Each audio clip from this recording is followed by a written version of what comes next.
Sobat Ensiklo, bertemu lagi dengan kami tim Ensiklo yang dalam kesempatan kali ini sedang berada di kebun di antara lahan olahan yang kami kerjakan.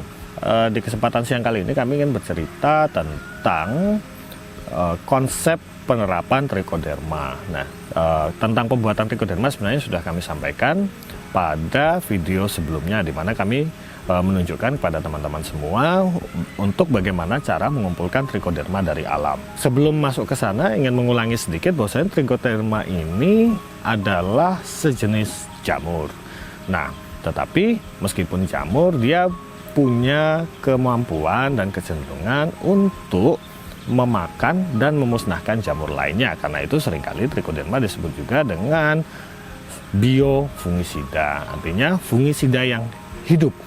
Artinya selama ada trichoderma di lahan-lahan kita, maka kemungkinan besar jamur-jamur lain akan berkurang setidaknya di lahan tersebut. Karena itu pemanfaatan trichoderma sangat dianjurkan ketika kita bercocok tanam.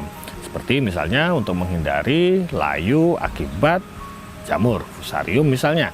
Implementasi trichoderma sudah ampuh dan terbukti di banyak penelitian yang menunjukkan bahwasanya penyakit-penyakit seperti layu bisa digagalkan atau bisa dicegah dengan pemberian trichoderma. Mengingat trichoderma ini adalah agen hayati yang hidup, artinya saat diberikan di lahan kita harapkan dia hidup dan tumbuh berkembang di lahan, maka ada beberapa perlakuan-perlakuan khusus dalam proses implementasi dan pengembangannya. Trichoderma sebenarnya ada banyak sekali macam-macamnya teman-teman. Ada viride, ada kodingi, ada hamatum, dan macam-macam.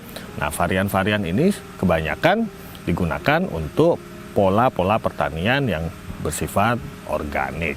Nah, terkait dengan pemanfaatan trichoderma, kami mencatat sebenarnya ada beberapa pertanyaan yang muncul dari kawan-kawan Ensiklo. Namun, ada juga pertanyaan yang mengindikasikan kesalahan dalam implementasi atau penggunaan trichoderma.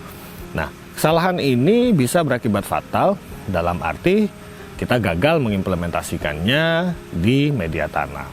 Apa saja kesalahan-kesalahan yang terkait dengan penggunaan trichoderma sp?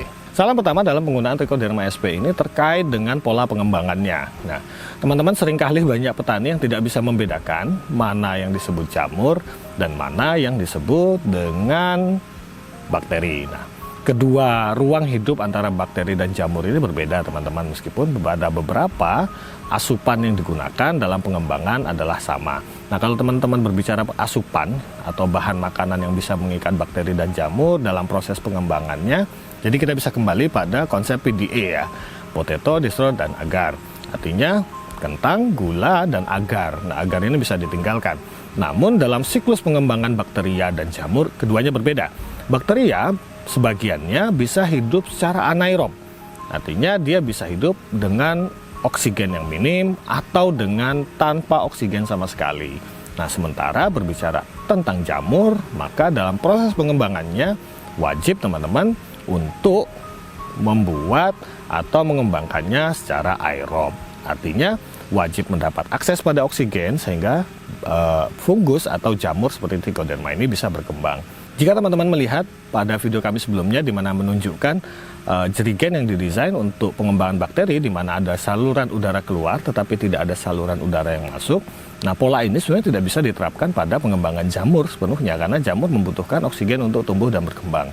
Karena itu jamur pada pengembangannya nanti teman-teman bisa menggunakan media-media seperti nasi, kentang tadi yang direbus dan dicampur dengan gula, tapi kemudian diletakkan pada tempat di mana udara atau oksigen dapat masuk.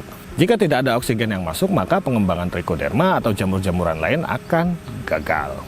Proses pengembangan ini menentukan jumlah spora yang kita dapat, jumlah trichoderma yang kita punya, sehingga kemudian berhati-hatilah dalam proses pengembangan ini. Jadi juga perlu dipastikan ketika proses pengembangan ini alat kita adalah alat yang steril.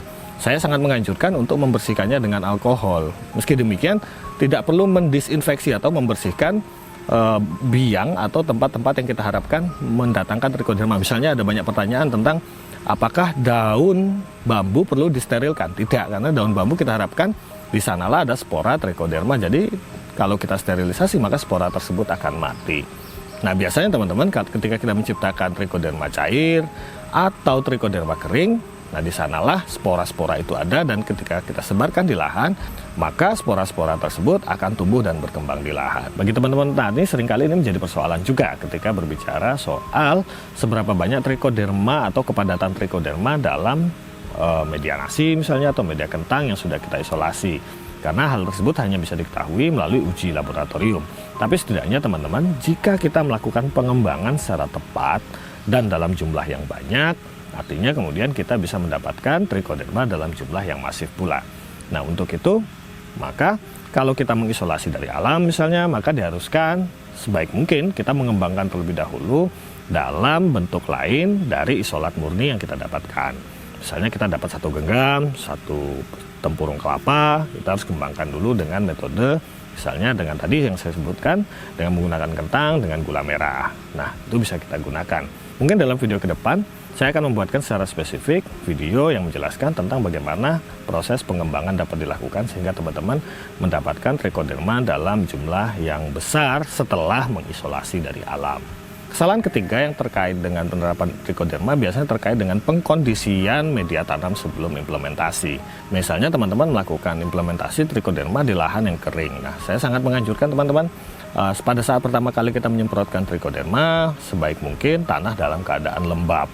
Ini akan membantu proses bertahannya jamur atau spora-spora yang dihasilkan dari isolat yang kita buat atau kita beli misalnya. Pemberian langsung trichoderma pada media tanam yang kering misalnya di lahan pada saat terik matahari semacam itu dapat mengakibatkan media tanam itu langsung kering meskipun saat itu kita kocorkan trichodermanya, sehingga kemudian risiko kematian trichoderma sangat besar. Karena itu penyiapan media tanam dan pengkondisian sebelum pemberian trichoderma akan sangat baik dilakukan terlebih dahulu, misalnya memastikan lembab atau disemprotkan pada sore hari, tidak dilakukan pada saat terik ya. Kalaupun sore hari dipastikan juga tanah kita dalam kondisi yang sedikit lembab. Jadi jangan dipaksakan di tanah yang terlalu kering, di terik matahari kita berikan trichoderma karena risikonya seperti biasa. Panas yang sangat memapar, kemudian kekeringan yang terlalu dapat membunuh jamur yang kita punya, sehingga hasilnya pun nanti tidak akan maksimal. Nah, pada kesalahan yang selanjutnya ini terkait dengan pola pertanian. Kesalahan keempat adalah penerapan yang bercampur dengan fungisida kimiawi. Nah, saya sebenarnya tidak percaya ketika ada orang yang berbicara semi organik, organik ya organik, non organik ya non organik. Misalnya ada orang yang merasa karena pupuknya organik lantas dia merasa organik, padahal dia menggunakan fungisida non organik, menggunakan pestisida non organik, kemudian lantas berbangga hati mengatakan dirinya sudah organik hanya karena pupuk. Ini juga problem cara berpikir juga sebenarnya satu sisi, tapi di lain sisi kembali ke persoalan trichoderma, pemberian trichoderma yang dibarengi dengan atau disusul dengan pemberian pestisida kimia dapat menjadikan trichoderma yang sudah kita sebar di lahan mati. Jadi efeknya trichoderma yang sudah kita berikan maka tidak akan banyak membantu atau kemudian jumlahnya akan menjadi sedikit. Karena itu sebenarnya kita membutuhkan konsistensi teman-teman dalam penggunaannya. Meskipun katakanlah trichoderma dapat dimasukkan lagi, tapi kemudian saya ingin mengatakan bahwasanya penggunaan fungisida kimia sintetis dapat berpotensi untuk membunuh trichoderma yang kita masukkan. Selanjutnya pemberian trichoderma pada media yang minim akan karbon organik, misalnya ya ini sisa-sisa daun, sisa perakaran, sisa pohon, sisa batang, atau kemudian bahan-bahan yang menjadi sumber karbon organik itu bisa menyebabkan trichoderma juga musnah. Karena bahan makanan utama trichoderma dan bakteria pertanian salah satunya adalah karbon organik. Pemberian trichoderma yang kemudian disusul dengan pemberian pupuk kimia terus-menerus tanpa diselingi dengan kotoran hewan, tanpa diselingi dengan pemberian karbon organik seperti kompos, juga lambat laun akan menyebabkan trichoderma banyak yang habis. Ada satu penelitian menarik yang menunjukkan bahwasanya di kawasan hutan itu kaya akan trichoderma. Nah, ini menunjukkan bahwasanya dalam siklus alamiahnya trichoderma itu hidup dari karbon organik yang bertebaran di tengah hutan. Nah, sementara pada area-area pertanian seringkali pupuk kompos sudah tidak diberikan lagi, mengingat banyak petani yang percaya diri dengan pupuk kimia, sehingga kemudian kandungan karbon organik di dalam tanah secara perlahan dan berkelanjutan semakin lama semakin habis. Nah, ini menyebabkan tanah keras karena tidak ada sumber yang bisa membantu proses fisika, biologi, dan kimia tanah, sekaligus juga tidak bisa menjadi makanan untuk bakteri dan jamur-jamuran baik. Nah teman-teman, itu tadi beberapa hal yang perlu diperhatikan agar tidak salah dalam penerapan Trichoderma sebagai biofungisida di lahan pertanian kita. Semoga bermanfaat. Jika ada pertanyaan lain silahkan disampaikan melalui kolom komentar. Sampai jumpa pada video selanjutnya. Salam.